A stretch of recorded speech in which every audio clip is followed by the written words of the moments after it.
तो आज हम जो है यूजीसी नेट का जो 2009 का जो एग्ज़ाम करा रहे थे उसी के आगे वाले प्रश्नों को देखते हुए चलेंगे। ठीक, तो अगला प्रश्न जो हमारे सामने है वो है, अगला प्रश्न है कि सूफी काव्य का उद्देश्य क्या है।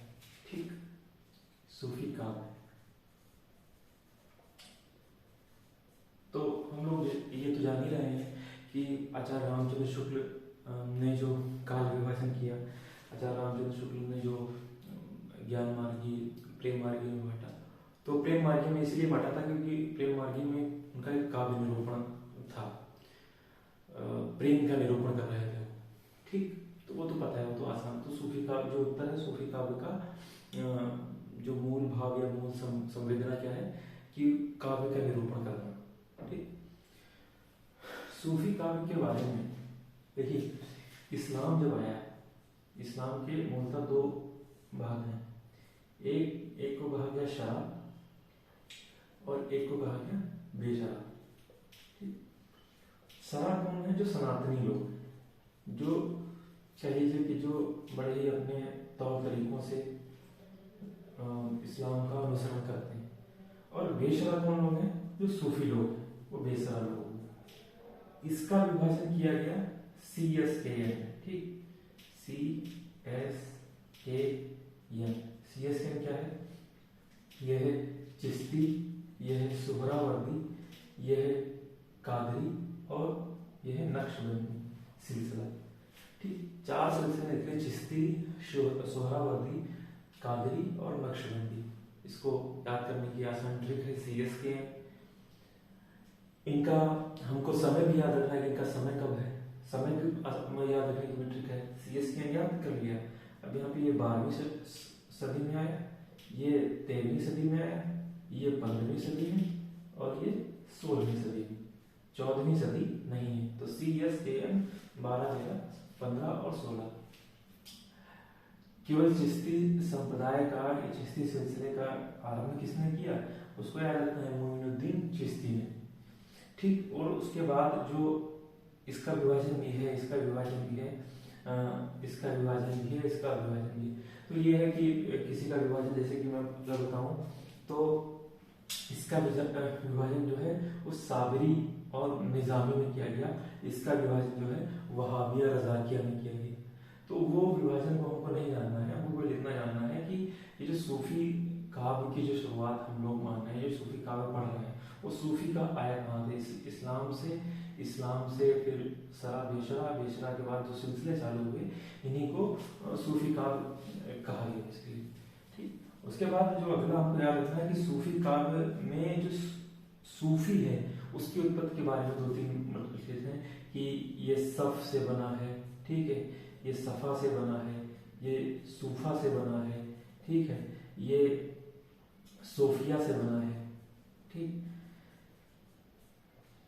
और ऐसे ही तो सफ कह रहे हैं कि सूफ, सॉरी, और सफ भी है।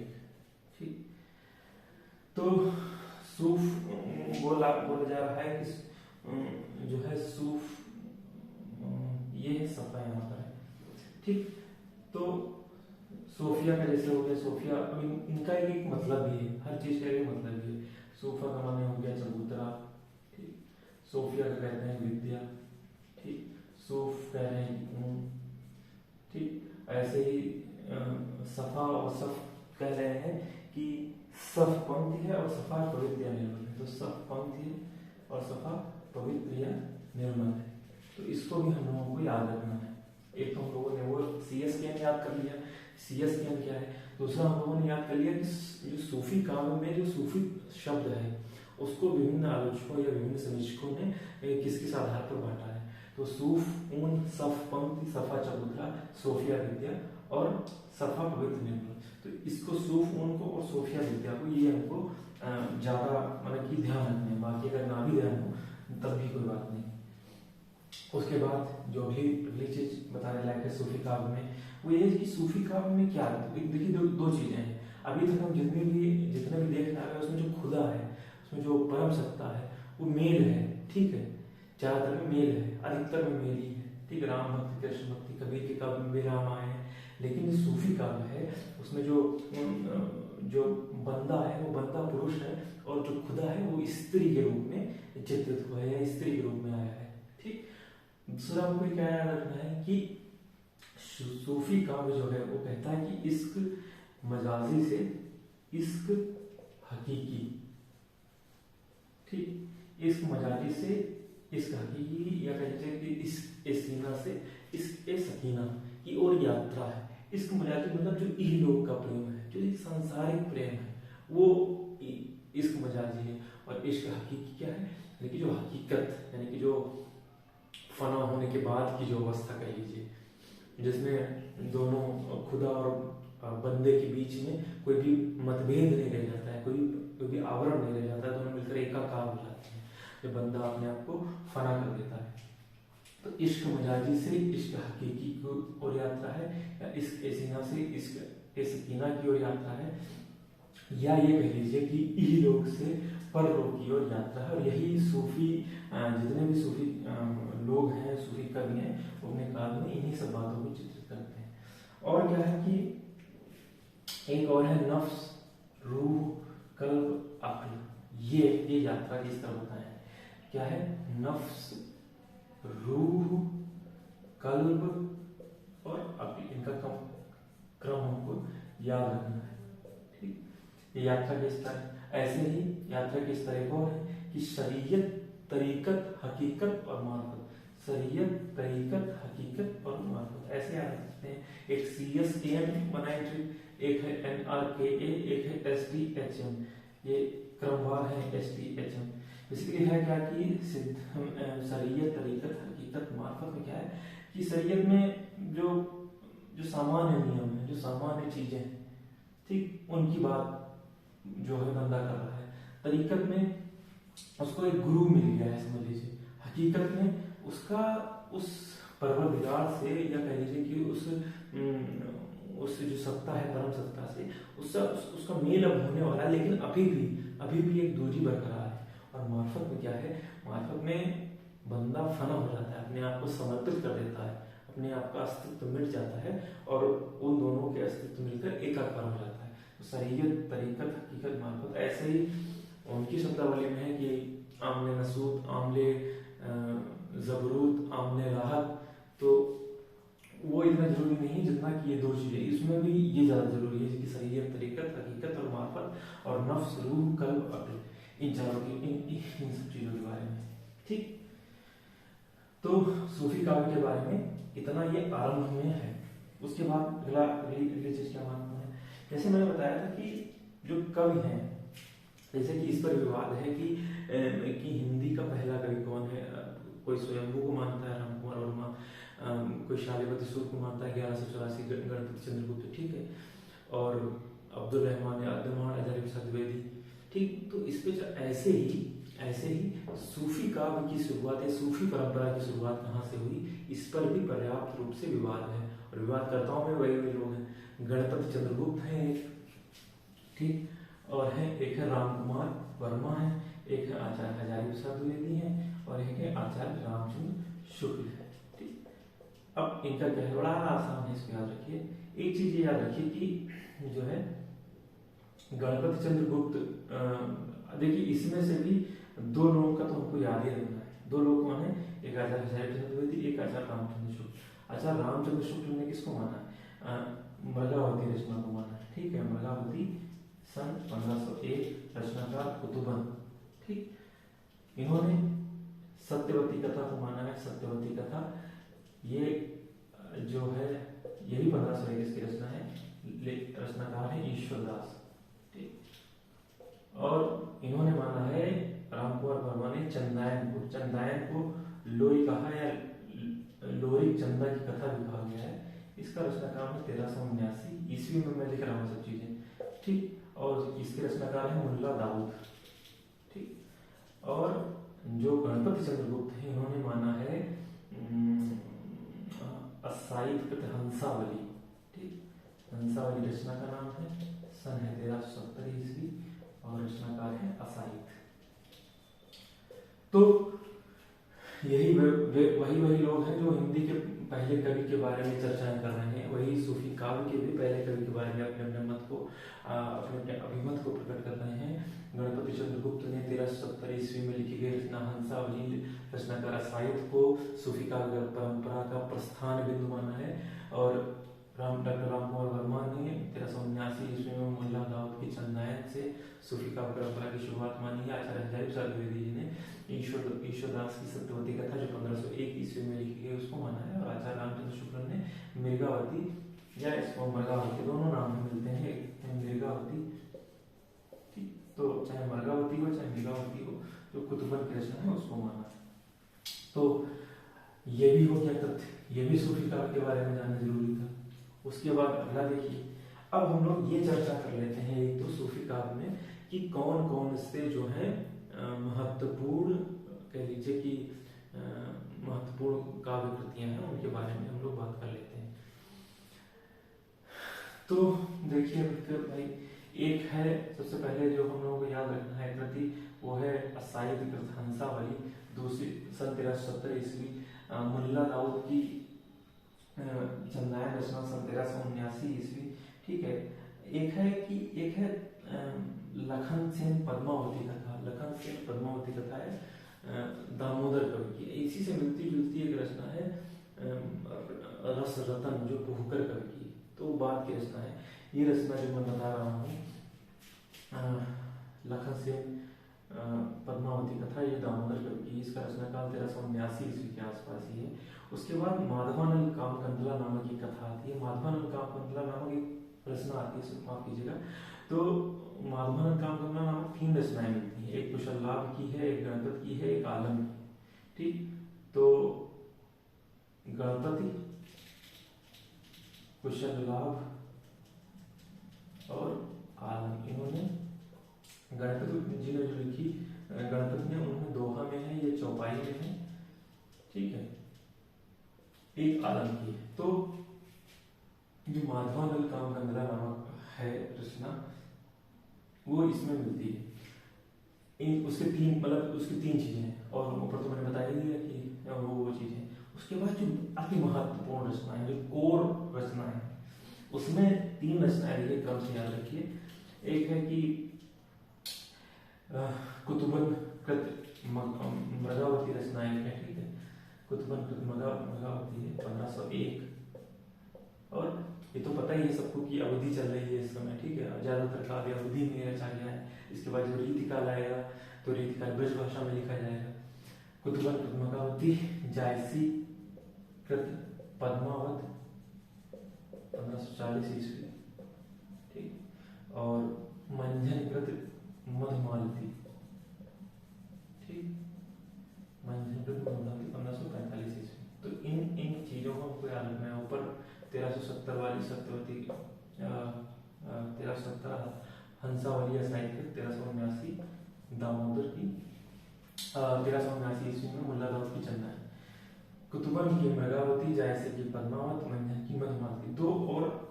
दो रचनाएं और ऐसी हैं जिसमें से एक मैंने बताया कि रस रतन जो पुहकर कवि की, एक नाभादास की नंददास की रचना मिलती है रस मंजरी करके, तो वो भी इसी वाली परंपरा में है, सूफी का परंपरा में नंददास की रचना रस मंजरी करके। उसके बाद जो अगली महत्वपूर्ण रचनाएं हैं, 2-3-4 रचनाएं हैं, उनको मैं बता देता हूँ। एक तो है कि एक है ज्ञानदीप है शेख नबी की ज्ञानदीप है, और उस्मान कृत चित्रावली, ठीक। और उसके बाद 2 रचनाएं, एक 1744, एक 1764, 20 साल का अंतर है। दोनों के लेखक हैं नूर मोहम्मद, ठीक, नूर मोहम्मद, और है 1744 इंद्रावती और अनुराग बांसुरी, ये रचना है। उस्मान कृत चित्रावली 1618 ईस्वी, और ज्ञानदीप कृत शेख नबी 1619, चित्रावली 1613, ठीक। तो चित्रावली 1613 और ये 1619 ईस्वी। तो ये हम लोगों के पास एक खाता है, ये हम लोग इतनी रचनाएं हैं, वो हम लोगों को याद रखना है, जो सूफी काव्य परंपरा की जो रचनाएं हैं, ठीक। जिसमें से जिसमें से कतई अति ज्यादा अति महत्वपूर्ण है कुतुबन, जायसी, मंजन, शेख नबी, ज्ञानदीप, उस्मान चित्रावली, इंद्रावती और अनुराग बासरी। अनुराग बासरी के ऊपर कई सारे सवाल पूछे गए हैं। तो ये हो गया। अब क्या करते हैं, अब इसमें एक एक दो दो चीजें देख लेते हैं कि इसमें भी अंदर में क्या क्या है, और कुछ एक दो महत्वपूर्ण पंक्तियों के बारे में चर्चा कर लेंगे। उसके बाद जो है सूफी काव्य में जो अति महत्वपूर्ण चीजें हैं वो समाप्त हो जाएंगी। तो सबसे पहले हम लोगों ने कौन सी देखी थी रचना, इसमें जान कवि ने, जान कवि ने सबसे ज्यादा ग्रंथ लिखे हैं, लगभग 78 प्रेम काव्यों की रचना की, जिसमें से 29 प्रेमाख्यानक काव्य हैं। ठीक, और दो तीन चार बातें और कर ली जाए। एक है मंजन कृत मधुमालती एक रचना है, नहीं कुतुबन मृगावती जो रचना है, मृगावती। इसमें क्या है, इसमें क्या है, इसमें कथा किसकी है, राजकुमार और मृगावती की कथा है। ठीक, ये चंद्रनगर के गणपति के पुत्र हैं और कंचनपुर की स्त्री जो है रूप मुरारी की कन्या है। ठीक, तो राजकुमार और मृगावती की जो कथा है एक बार मैं देख देता हूं जी। तो ये चंद्रनगर के गणपति देव के राजकुमार और कंचनपुर की रानी रूप मुरारी। ठीक है, बिल्कुल ठीक। तो चंद्रनगर और कंचनपुर। अच्छा, कभी कभी होता क्या है, कभी कभी उसमें क्योंकि प्रश्नों का स्टैंडर्ड बढ़ रहा है, जो प्रश्नों का स्टैंडर्ड बढ़ रहा है तो उसमें उन चीजों को भी ले लिया जा रहा है, जैसे कि जो कह लीजिए कि जो वो है नगर उसमें कौन कौन से हैं, उन चीजों को भी उसमें ले लिया जा रहा है। अच्छा, एक चीज मैंने बताई थी कि जो है उसमें गुरु परंपरा, मैंने पिछली बार बताया था शायद कि गुरु परंपरा है भक्ति काल में। देखिए सूरदास वल्लभाचार्य मिलते हैं, कबीर के रामानंद मिलते हैं, तुलसीदास के नरहर दास मिलते हैं। ठीक है, और इनके भी गुरु हैं, कुतुबन के भी गुरु हैं, उसमें से जायसी के भी गुरु हैं। तो जायसी को हम लोगों को याद रखना कि जायसी गुरु कोई शेख मोहिद्दीन, ठीक, शेख मोहिद्दीन जायसी के गुरु। तो सबसे ज्यादा महत्वपूर्ण है सूफी काव्य में प्रतिनिधि कवि है, ठीक, वो है मलिक मोहम्मद जायसी। जायस के रहने वाले थे अमेठी के पास और शेरशाह के समकालीन थे।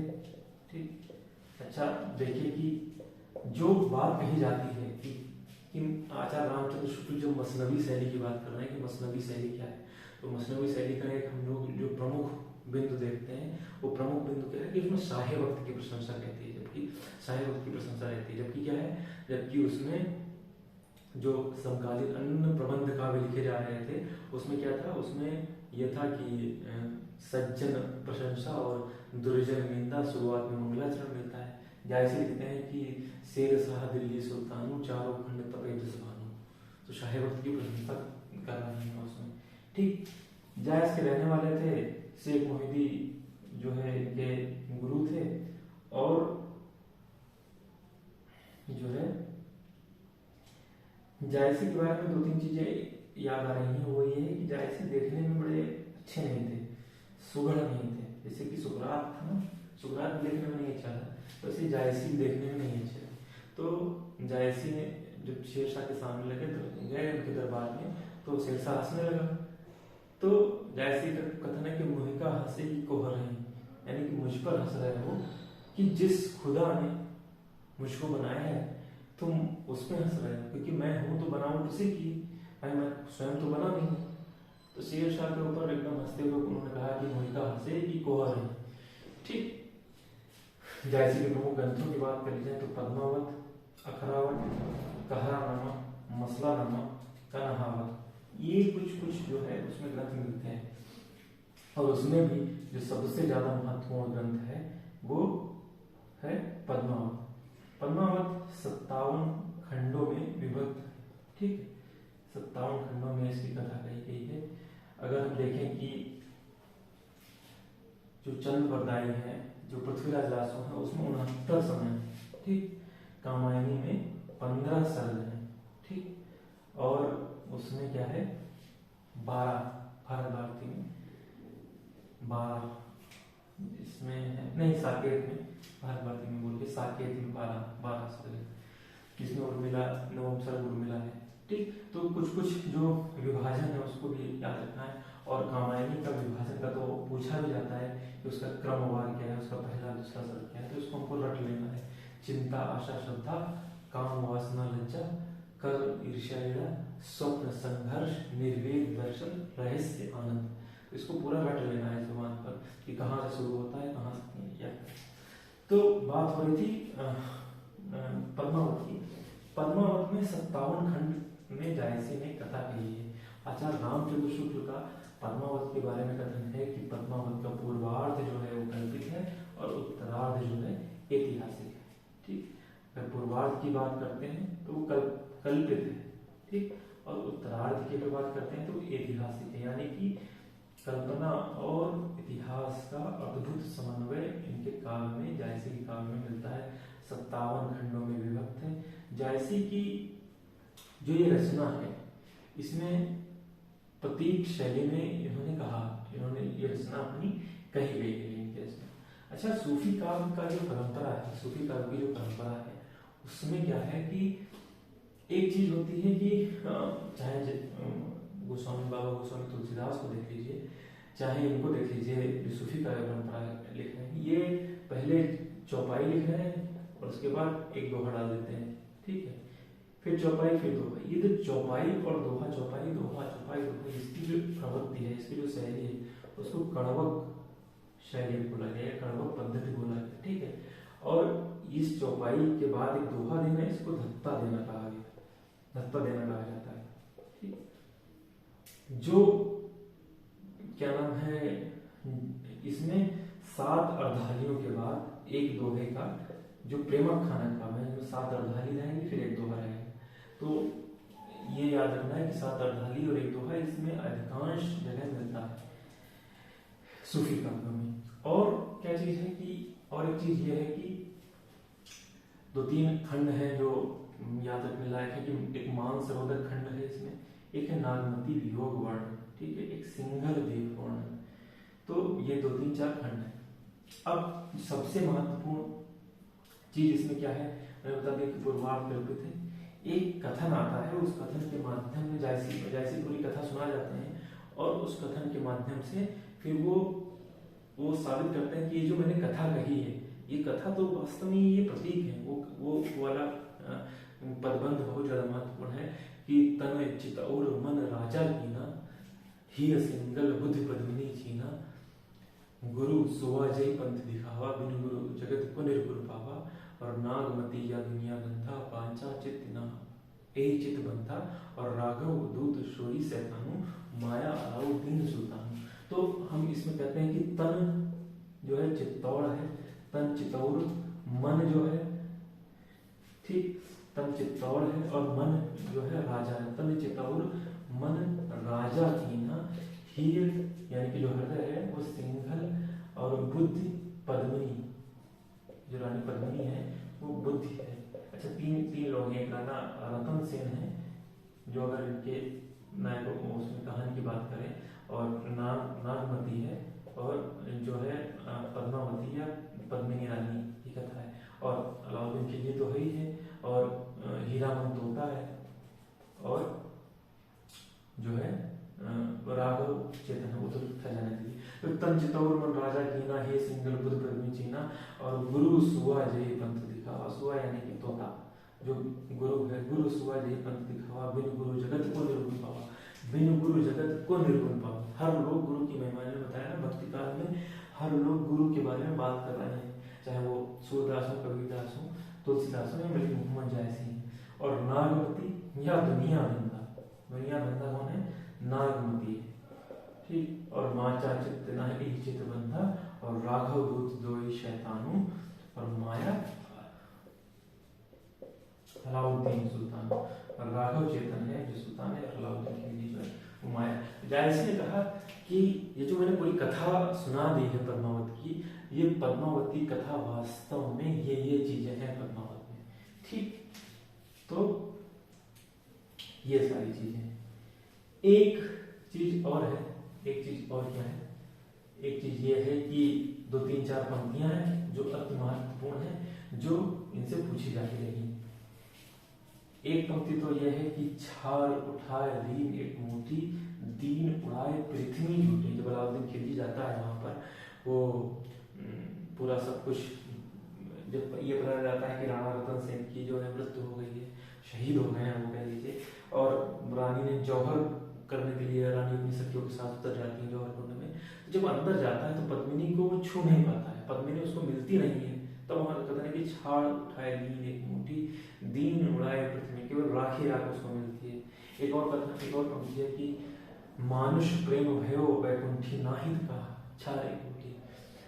मानुष प्रेम भयो, यही मनुष्य का जो प्रेम है, यही वैकुंठ की प्राप्ति का मार्ग है। और जब बता रहे हैं, जब मैंने कहा था कि इस सीना से इसके सकीना तक की जो है यात्रा है सूफी का, तो बेसिकली वो इसी चीज के बारे में बात कर रहे हैं। और मानुष प्रेम भयो वैकुंठी नाहित का, छार एक मुट्ठी, या छार उठाए लीन एक मुट्ठी, दीन पड़ाए पृथ्वी झूठी, तन चितौर मन राजा कीना, हे सिंगल बुद्ध पद्मिनी चीना, सरवर तीर पद्मिनी आई, खोपा छेद केस मुकलाई। ठीक, एक ये वाली, ए रानी मन देख विचारी, ए नैयर रहना दिन चारी, ये वाली पंक्ति। और पंक्ति क्या है कि एक पंक्ति है पीयूषो कह संदेशड़ा, हे भवरा हे कार। पीयूषो कह संदेशड़ा, अच्छा एक चीज और बताना चाहता हूँ, जो कह रहे हैं कि पीयू सो कह संदेशड़ा। ठीक, एक आचार्य कुंतक हुए हैं, आचार्य कुंतक, आप लोग तो काव्य शास्त्र में प्रवीण व्यक्ति हैं, काव्य शास्त्र के बारे में अच्छा खासा जानते हैं। आचार्य कुंतक ने वक्रोक्ति सिद्धांत दिया। ठीक, आचार्य कुंतक की पुस्तक का नाम औचित्य विचार चर्चा नहीं, वक्रोक्ति जीवितम। क्षेमेंद्र की पुस्तक का नाम है औचित्य विचार चर्चा, क्षेमेंद्र है औचित्य की, तो आचार्य इनकी पुस्तक का नाम है वक्रोक्ति जीवितम। अपने इसमें कहा उन्होंने वक्रोक्ति नामक सिद्धांत में, वक्रोक्ति यानी कि टेढ़ा कथन ही वो है काव्य की आत्मा या काव्य की शोभा चमत्कार में अभिवृद्धि करने का साधन है।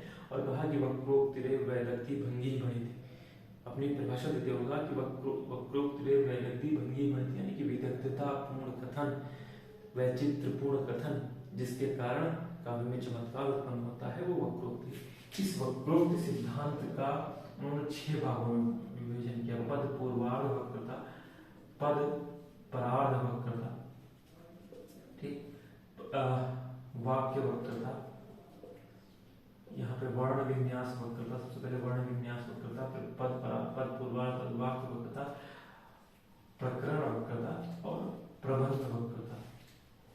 इन 6 चीजों का जब पद परार्ध वक्रता का हम लोग देखते हैं कि उसमें जब बाद में एक प्रत्यय वक्रता आती है, प्रत्यय वक्रता यानी कि जब कोई भी शब्द हम लिख रहे हैं और शब्द में कुछ ऐसी चीजों का अनुप्रयोग करते हैं जिससे काव्य की शोभा बढ़ जाए, काव्य की आभा बढ़ जाए, तो वहां पर पद परार्ध वक्रता या प्रत्यय वक्रता। तो संदेश तो एक शब्द है, ये हमारा भाई मेरा समाचार पहुंचा दो, मेरा जो मैं जो कहना चाह रही हूँ वो पहुंचा दो। जो रा शब्द लगाया गया यहाँ पर, जो रा लगाया गया वो प्रत्यय वक्रता, पद परार्ध वक्रता का उदाहरण है। ठीक है, और काव्य की शोभा जो है वो संदेश से उतनी नहीं आ रही है जितनी संदेश से आ रही है। ठीक, तो ये भी याद रखना है, पूछा जा सकता है कौन सी वक्रता है। तो पीयूषो कह संदेश हे भवरा हे कार। तो इतनी सारी पंक्तियां हो गई। एक और पंक्ति याद आ गई, जही दिन जसन ज्योति निर्मयी, बहुत ज्योति ज्योति और वही, और रतन पदार्थ मानक मोती, पावन दीप सब ज्योति। जही दिन जसन ज्योति निर्मयी, बहुत ज्योति ज्योति हो गई। जो रानी पद्मिनी है, वो रानी पद्मिनी जब हंस रही है तो उसी से सारे संसार में उसी से प्रकाश जो है व्याप्त है। और वास्तव में ऐसा है भी कि जो प्रतीक है, कह लीजिए कि जो प्रतीक है किसका, जो ईश्वरीय सत्ता का प्रतीक है, जो ईश्वर का प्रतीक है, वो सारे संसार में उसी की चलती है। तो जो पद्मावती हंस रही है तो स्वाभाविक सी बात है। और रतन पदार्थ मानक मोती, पावन दीप सबे ज्योति, जितने भी रतन है, जितने भी पदार्थ है, जितने भी माणिक है, जितने भी मोती हैं, इन सारी चीजों में जो आभा है, जो चमक है, वो पद्मिनी के कारण ही है, यानी कि जो उस परवरदिगार के कारण ही है। ठीक, और नयन जो देखा कमल भा, निर्मल नीर शरीर, और हसत जो देखा हंस भा, दसन ज्योति नगीर। एक ये बात, तो कुल मिलाकर ये कुछ एक पंक्तियां जो मैंने बोली वो कुछ एक पंक्तियां ही पद्मावत में है। ठीक, तो उसके बाद एक दो चीजें और हैं कि जो उनके अन्य ग्रंथ हैं, जैसे कि अखरावट में उन्होंने जो है वर्णमाला के, अखरावट में वर्णमाला के एक एक अक्षर को लेकर उन्होंने लिखा है। ठीक है, कहरा नामा मसलमा कनाहवत जो है कही जाती कृष्ण के ऊपर उन्होंने लिखी गई है। ठीक है, आखिरी कलाम उसमें मिलती है जिसमें कयामत का वर्णन है। ठीक, तो कयामत का वर्णन अगर पूछ दिया जाए तो आखिरी कलाम रचना में है। एक तो जायसी के बारे में एक और चीज है, वो चीज क्या है कि विजय देव नारायण से, जैसे आचार्य हजारी प्रसाद द्विवेदी ने कबीर के ऊपर पुस्तक लिखी, वैसे कि विजय देव नारायण शाही, ठीक, विजय देव नई कविता में आप उन्होंने जायसी के ऊपर एक लिखी। और ये जो है हिंदी साहित्य में लघु मानववाद के प्रतिष्ठापक हैं। इनके निबंध का नाम है जैसे कि लघु मानववाद के बहाने हिंदी साहित्य पर एक नई कविता पर एक बहस ऐसे करके एक निबंध है। तो ये चीजें हो गई, आखिरी कलाम हो गया, कन्हावत हो गया, मसलानामा हो गया, कहरानामा हो गया, ठीक है, और अखरावट हो गया, यानी कि अखरावट अक्षर को लेकर। और इसमें खैर पता चल गया सिंघल द्वीप का वर्णन है। तो मैंने पहला बताया था, पहला मैंने क्या बताया था जो कुतुबन के बारे में, और मैंने बताया जाए इसके बीच में एक है वो है मंझनकृत मधुमालती। ठीक, मंझनकृत मधुमालती। ठीक, और मंझनकृत मधुमालती में क्या है, ये बहुपत्नी, एक तो यह रखना है कि बहुपत्नीवाद का ये निषेध करती हुई कृति है। और क्या है कि बहुपत्नीवाद का निषेध, इसमें क्या है कि इसमें जो एक मनोहर और मधुमालती की एक कथा चल रही है, मनोहर और मधुमालती, और साथ ही साथ समानांतर रूप में जो है प्रेमा और ताराचंद की कथा भी चल रही है। ये पूरी कथा आप पढ़िएगा राजा रामचंद्र शुक्ल की हिंदी साहित्य के इतिहास में, ये कथा उन्होंने उसको संक्षेप में उसमें उन्होंने बताया है। ठीक, और इसमें जो है ये किस नगर के हैं, ये है महारस नगर की राजकुमारी है मधुमालती, महारस नगर। तो इसको अगर याद होगा तो ठीक है, महारस नगर ना याद होगा तो कोई बात नहीं। तो मंझनकृत मधुमालती है। एक जब हम लोग आत्मकथा की बात करते हैं, भाई इतनी आत्मकथा लिखेंगे, अब बाद में महिला लेखिकाओं की भी आत्मकथा पूछी जा रही है, अन्या से अनन्या, ठीक है, और चित्रा मुदगल की आत्मकथा है, प्रभा के तान, इन सब को तो शुरुआत में जब हम आत्मकथा की शुरुआत करते हैं कि आत्मकथा का आरंभ कहाँ से हुआ, तो उसमें जो अर्धकथानक है, ठीक, अर्धकथानक 1641 में आई, ठीक है, 1641। उसमें एक कथन है, वो कथन है कि तब घर में बैठे रहे नाहिन हाट बाजार, और तब घर में बैठे रहे नाहिन हाट बाजार, मिर्गावती मधुमालती पोथी दो उचार। ठीक है, तो ब्रजरत्न दास का है अर्धकथानक, उसमें है। तो ब्रजरत्न, इससे स्पष्ट होता है कि जो ग्रंथ है ये 1641 से पहले के लिखे गए ग्रंथ हैं। ठीक है, तो अर्धकथानक जो है ब्रजरत्न दास का है, उसमें ये कथा है, तब घर में बैठे रहे नाहिन हाट बाजार, और मिर्गावती मधुमालती पोथी दो उचार। उसके बाद जायसी जी हो गया। उसके बाद जो दो तीन चीजें और महत्वपूर्ण है, उसको अगर मैं बताऊं तो एक जगह एक कथन है अति महत्वपूर्ण, जो कथन है वो अति महत्वपूर्ण कथन है कि बदन दीप देखा अंग्रेजा कहाँ जाए ये कठिन खरीजा। एक ही पंक्ति मिलती है जिसमें बताया गया है कि अंग्रेजों का शासन, देखिए भाई उस समय चल रहा है लगभग वही 1600 east India company well established हो चुकी है, और ईस्ट इंडिया कंपनी के बाद वही 1499 में उसके बाद उसका शासन चल रहा है। ठीक है, मुगल काल का भी शासन चल रहा है, तो मुगल काल का तो शासन स्पष्ट रूप से मिल ही रहा है, लेकिन अंग्रेज जो है उनकी अपनी फैक्ट्रीज का डेवलपमेंट कर रहे हैं। वो सूरत में हो गया, ठीक है, मसूलीपट्टनम में हो गया, उधर कलकत्ता में हो गया। तो एक ऐसी कृति हम लोगों को मिलती है जिसमें जो है उसका वर्णन है, तो उस कृति का नाम है, ये बाद वाली ही कृतियां हैं, जैसे कि चित्रावली जो है उस्मान की, उसमें जो है उसका वर्णन है। उस्मानकृत चित्रावली, जो मैंने बात की कृतियां बताई थी, इसमें नूर मोहम्मद की इंद्रावती, अनुराग बासरी, शेख नबी की ज्ञानदीप, उस्मानकृत चित्रावली। तो इसमें अंग्रेजों के द्वीप का वर्णन है, ठीक।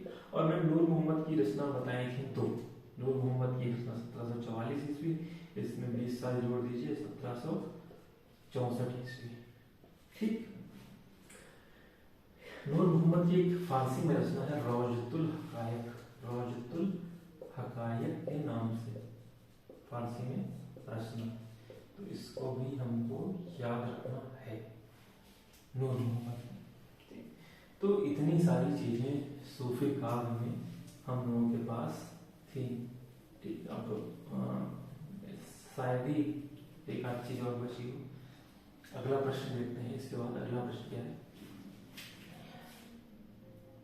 ये तो चौथा प्रश्न था, अगला प्रश्न पांचवा प्रश्न है। अगला प्रश्न पांचवा प्रश्न पूछ रहा है कि घनानंद बोधा, जसवंत सिंह और ठाकुर, घनानंद बोधा, जसवंत सिंह और ठाकुर में कौन रीति मुक्त कवि नहीं। तो हम लोग ये जान रहे हैं रीति काल की शुरुआत कैसे हुई, ठीक। किसी ने उसको श्रृंगार काल कहा, किसी ने उसको अलंकृत काल कहा, ठीक। रीति काल का विभाजन भी हम लोगों को पता है कि नहीं पता है तो बाद में पता चल जाएगा, उसकी कोई दिक्कत नहीं है। रीति काल का विभाजन भी हम लोगों ने कहा कि रीतिबद्ध में हो रहा है, रीति सिद्ध में हो रहा है और रीति मुक्त में हो रहा है। रीतिबद्ध भी आपको पता है कि लक्षण ग्रंथ लिखने की परंपरा, ठीक है। और रीति सिद्ध यानी कि कुछ परिपाटी का पालन कर रहे हैं, उनको पता था कि लक्षण ग्रंथ क्या है, अलंकार क्या है, रस छंद इत्यादि क्या है, लेकिन वो परिभाषा नहीं दे रहे थे। जो काव्य लिख रहे थे उसमें वो उसमें प्रयोग कर रहे थे, सायास प्रयोग कर रहे थे। और रीति मुक्त वाले कवि जो है वो लक्षण की परंपरा की जो रीति है उससे मुक्त है, ये सामान्य बात है। प्रश्न पूछा गया है कि घनानंद बोधा, जसवंत सिंह और ठाकुर, इन चारों में कौन सा रीति मुक्त कवि नहीं। तो स्वाभाविक सी बात है कि राजा जसवंत सिंह का नाम जो आता है, जिनका नाम वही केशवदास, चिंतामणि त्रिपाठी, मतिराम, इन लोगों के साथ लिया जाता है, वो जसवंत सिंह, ठीक। ये तो प्रश्न हो गया हल। अब जसवंत सिंह जो है राजा है, इनकी 2-3-4 पुस्तकें हैं, उनको याद रखना है। एक इनकी जो है भाषा भूषण, भाषा भूषण अलंकार ग्रंथ है, तो भाषा भूषण का हम लोगों को नाम याद रखना है, भाषा भूषण। एक है अपरोक्ष सिद्धांत, अपरोक्ष सिद्धांत, एक प्रति याद रखनी है। एक है अनुभव प्रकाश, अनुभव प्रकाश, आनंद विलास, और 2 रचनाएं हैं जो सिद्धांत नाम से, सिद्धांत सार करके एक रचना है, एक सिद्धांत कुछ और करके वो याद नहीं आता है। तो भाषा भूषण, अपरोक्ष सिद्धांत, अनुभव प्रकाश, आनंद विलास, सिद्धांत सार, ये राजा जसवंत सिंह की रचनाएं। तो इन रचनाओं को हमको याद रखना है, ठीक। जसवंत सिंह। अब बात कर लेते हैं जो रीति मुक्त। एक चीज मैं और बताना चाहूंगा कि आचार्य बच्चन सिंह का जो इतिहास ग्रंथ है, शायद का दूसरा इतिहास, उस इतिहास ग्रंथ में उन्होंने कहा है कि ये जो है रीतिबद्ध कविनाओं के बद्ध रीति है और रीति मुक्त कविनाओं के मुक्त रीति के कवि, ठीक।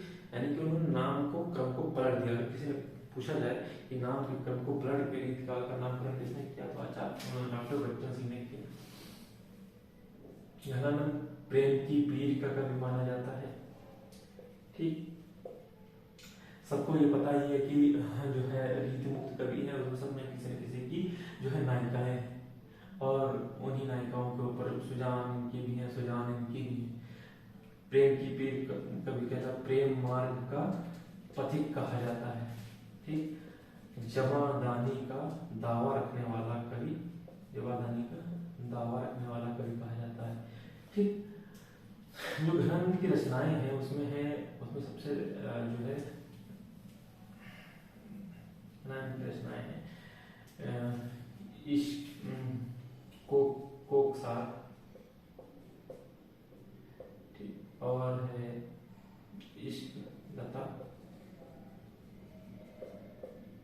विरह, वेल, रस केलिवल्ली,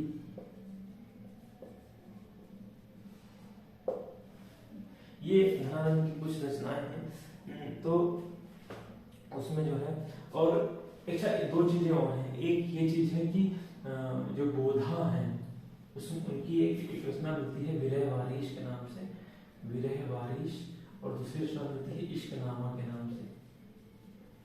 ठीक, एक बार मैं पुस्तक भी खोल लेता हूँ जी।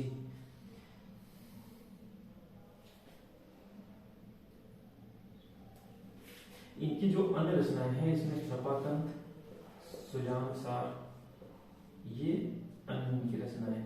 हाँ, तो मैं ये कह रहा था कि जो इनकी रचना है वो इश्क लता है, लता से याद रखिएगा। इनकी जो रचना है वो इश्क नामा है।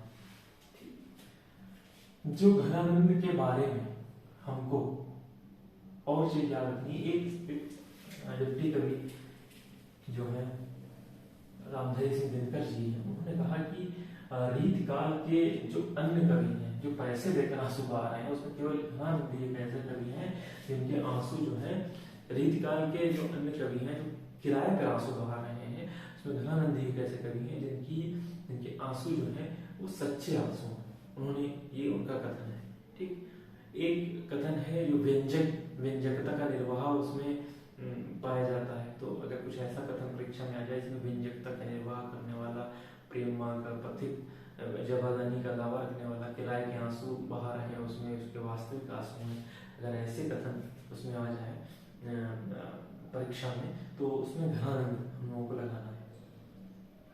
ठीक, जो और चीजें हैं घनानंद के बारे में, पंक्तियां पूछी जाती हैं घनानंद की, तो घनानंद की दो तीन चार पंक्तियां मैं बता रहा हूँ। दो तीन चार बड़ी अच्छी अच्छी घनानंद पंक्तियां लिख रहे हैं। अति सुदो स्नेह कुमारक है जहानी कुसैन पुबाक नहीं। एक है कि तुम कौन दिपाटी पड़े हो ला मन लेहूं पर देखो चटाक नहीं। और क्या है,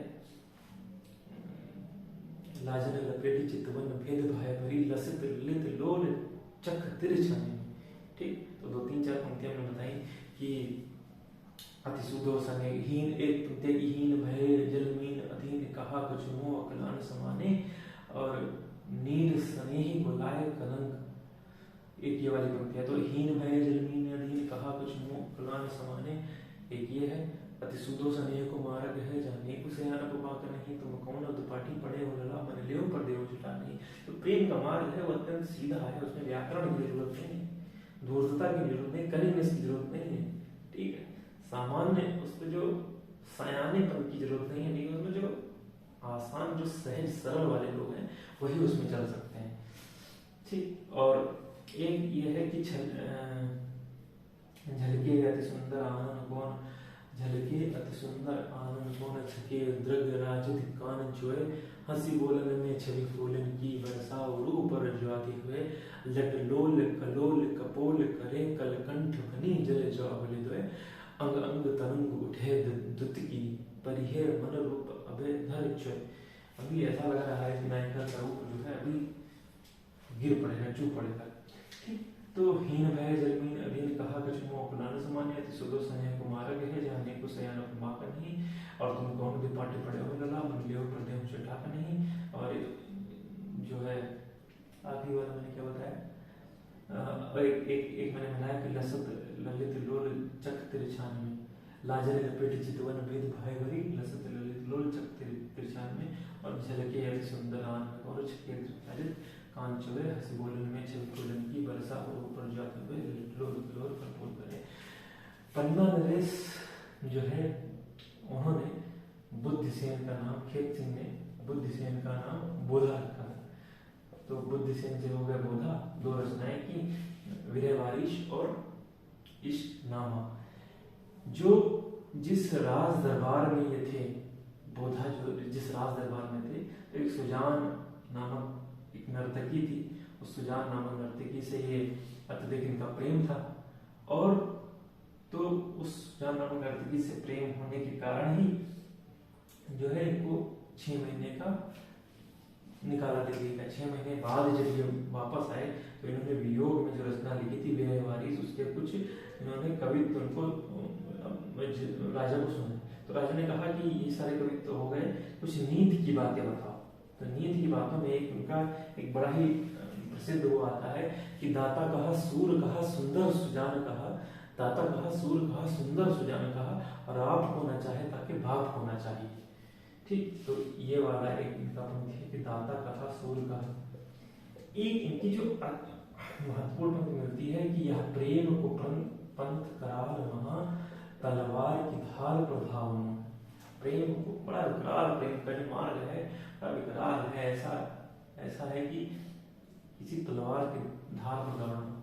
ये वाली पंक्ति काफी पूछी जाती है। इसमें निदर्शना अलंकार है। ठीक, निदर्शना अलंकार क्या है कि जहाँ दो चीजों या दो वस्तुओं में समानता बतलाई जाए, वहां पर निदर्शना अलंकार होता है। इसी से मिलता जुलता एक अलंकार है विवाह बिना, लेकिन वो अलग है कि जहाँ बिना कारण के कार्य संपन्न होता है, बिनु पद चले सुने कारण, तो वो बिनु पद चले सुने विद्वान। तो निदर्शना अलंकार यहाँ दो चीजों में साम्य बतलाया जाए, समानता बतलाई जाए। तो यह प्रेम को पंथ करार, प्रेम के पंथ की समानता किससे बताई जा रही है? तलवार की धार पर धावने से, दौड़ने से। दाता कहा सूर कहा सुंदर सुजान कहा, आप होना चाहे ताकि बाप होना चाहिए, और विनय वारिश और इष्ट नाम। जो आचार्य रामचंद्र शुक्ल हैं वो अपने हिंदी साहित्य के इतिहास में तीन ठाकुर की बात करते हैं। एक असनी वाले प्राचीन ठाकुर, असनी वाले प्राचीन ठाकुर की बात करते हैं, दूसरी बात करते हैं असनी वाले दूसरे ठाकुर की, और तीसरी बात करते हैं बुंदेलखंडी ठाकुर की। तो जो रीति मुक्त में कवि हैं ठाकुर, वो बुंदेलखंडी ठाकुर, ठाकुर ठसक और ठाकुर सतक नामक जो इनकी रचनाएं मिलती हैं। ठीक, ठाकुर के बारे में हमको क्या चीज याद रखनी है? इनकी जो कह लीजिए कि जो पंक्तियां हैं इनकी दो तीन चीजें हैं। जो रीतिकाल के जो कवि हैं, वो रीतिकाल आप जान है, रीतिकाल में भर भर के कह लीजिए कि बड़ी भर भर के अलंकार है, भर भर के काव्य शास्त्रीय प्रतिमान है, उसमें काव्य शास्त्रीय प्रतिमानों से संबद्ध कविता है, विमुक्त नहीं है। तो लोग हैं, तो उसमें लोगों ने कहा कि जो कवित्व है, यानी कि जो कविताई करना है, वो कविताई करना क्या है कि कविताई करना बड़ा ही परिश्रम का काम है, श्रम का काम है। ठीक, तो इसमें ठाकुर का जो एक मुझे याद आ रहा है, एक तो घनानंद हुआ, जो घनानंद ने कहा कि लोग हैं लाख कवित्व बनावत, मोहित मेरे कवित्व बनावत। लोगों को बड़ा श्रम करना पड़ता है कवित्व करने पर, लेकिन मुझे तो मेरे कवित्व बना रहे हैं। उसमें तो जो ठाकुर का जो पद है वो वाला ज्यादा महत्वपूर्ण है। वो वाला भी पद पूछा जाता है परीक्षा में। 150 बनाया है मेरे सभा के बीच लोगों ने कवित्व किनो खेल कर जाना है। तो उसमें है कि सीख लीनो मीन मृग खंजन कमल नैन, सीख लीनो जस प्रताप को कहानो है। क्या कह रहे हैं ठाकुर? कह रहे हैं कि सीख लीनो मीन मृग खंजन कमल नैन, सीख लीनो जस प्रताप को कहानो है। यही 2-3-4 बातें उन्होंने सीख ली लोगों ने, और कह रहे हैं कि सीख लीनो कामधेनु कल्प वृक्ष चिंतामणि, सीख लीनो मेरु और सुमेर गिरुआनो है। और ठाकुर कहते या कि बड़ी है कठिन बात, या को कहूँ भूल कहीं बेदियत बनो है। और ढेल सो बनाए आए मिलत सभा के बीच, लोगों ने कवित्व किनो खेल कर जानो है। लोगों ने कविताई करना, खेल करना सीख लिया है, ठाकुर कह रहे हैं। ये ठसक है ठाकुर की। दूसरी जो महत्वपूर्ण हमको मिलती है कि ये जो है राजा परीक्षित के यहाँ थे, राजा परीक्षित के यहाँ थे। ठीक है, एक बार क्या हुआ कि अनूपगिरी हिम्मत बहादुर के दरबार में गए और उन्होंने कुछ उल्टा सीधा कहा। तो ये ठसक वाले का भी म्यान से तलवार, ये वाला पूरा प्रश्न पूछा गया है कि किस राजा के यहाँ जाकर जो है ठाकुर ने अपनी तलवार निकालकर कहा था। क्या कहा था कि सेवक सिपाही हम उन राजपूतन के, सेवक सिपाही हम उन राजपूतन के, दान युद्ध जुरिबे में नेक जना मुकरे। हम राजपूतों के सेवक सिपाही हैं जो दान करने में, युद्ध करने में कभी मुकरे नहीं है, कभी पीछे नहीं हटे हैं। तो ये वाला प्रश्न पूछा गया है कि जो है ठाकुर ने किसके दरबार में जाकर जो है वहां अपनी निकालनी थी, क्या नाम वो म्यान से तलवार निकालनी थी। एक चीज और है, ठाकुर का ही एक कथन है कि भूप से लसत कवि, कवि से लसत भूप। जो रीतिकाल है उसमें सवैया और मनहरण कवित्व बहुत लिखे गए। चाहे वो देव की आप रचनाएं पढ़िए, चाहे वो घनानंद की रचनाएं पढ़िए कि लाजनि लपेटे चितवन भेद भाई मरी लसत ललित लोल चक तिल छानी में। तो कहने का मतलब है कि बड़ा अच्छा लगता है गाने में। वैसे ठाकुर भी कविता लिखना है। तो मैं ये बता रहा था कि एक तो वो हो गया कि सेवक सिपाही होन राजपूतन के दाम युद्ध जुर्मे में नेक जन्म करे, अनूपगिरी हिम्मत, नाम याद रखिएगा, अनूपगिरी हिम्मत बहादुर। ठीक, और क्या है, राजा पारीक्षत के यहाँ थे। दूसरा मैंने बताया कि 150 बनाया। मैंने तीसरा मैं बता रहा हूँ कि उन्होंने क्या कहा कि कवि से लसत भूप, भूप से लसत कवि, कवि से लसत भूप, भूप से लसत कवि, कवि और भूप से लसत सभा को गर्वानो है। रीत काल में क्या था कि एक राजा है और राजा का राज दरबार सजा हुआ है, यहाँ पर मंच लगा हुआ है और मंच पे कवि बैठा है। कवि की शो, जो राजा के राज दरबार की शोभा है वो कवि से बढ़ रही है। और कवि को भी क्या चाहिए, कवि को तो उस समय मुद्राएं ही चाहिए ना। वो तो आचार्य मुम्मट की तरह ये तो कहने था, काव्य में यशस्वी अर्थ करते व्यवहार उद्देश्य वेतर छते सद्या पर निभते कांता संवित दो उपदेश। वो ये नहीं कह रहा, उसका एक कई मोटिव है, एक कई ध्येय है उसका, वो है अर्थ की प्राप्ति, उसको पैसा मिले। ठीक है, राजा का भी एक ध्येय है, क्योंकि केंद्रीय सत्ता हावी है उधर। देखिए मुगल शासन चल रहा है और मुगलों का जो एक एक राजा है 50-50 साल तक शासन कर रहा है। ठीक है, ये लोग केवल अपने राज्य को बचाए ही रहने में, और सबसे बड़ी देखिए कि अपने राज्य को बचाए। हालांकि ऐसा नहीं कि विस्तार की प्रवृत्ति थी, लेकिन चूंकि एकजुटता नहीं थी, क्योंकि संगठन नहीं उन लोगों का था, उस संगठन ना होने के कारण हम लोग मात खाए। तो मैं ये बता रहा था कि इसकी जो शोभा है वो इससे, और इसकी शोभा इससे बढ़ती है। ऐसे ही पद्माकर कवि हुए हैं। पद्माकर ने उसका चित्रण करते हुए लिखा है कि गुलगुली गील में गलीचा है, गुनीजत है चांदनी है, चिक है चरागन की माला है। ठीक है, तो गुलगुली गील में गलीचा है, गुलीचा है, यानी कि जो बता रहे हैं कि राज दरबार में क्या क्या चीजें हैं, तमाम चीजों से भरा हुआ है राज दरबार, कि वहां पर सारी चीजें, पूरा मगरा वगैरह रखी हुई है, बढ़िया से सजावट हुई है राज दरबार। तो सूफी काव्य के बारे में, घनानंद के बारे में, भाषा भूषण जसवंत सिंह के बारे में, बोधा के बारे में, ठाकुर के बारे में हम लोगों ने देख लिया। अब इसके बाद जो अगले प्रश्न है वो अगली वीडियो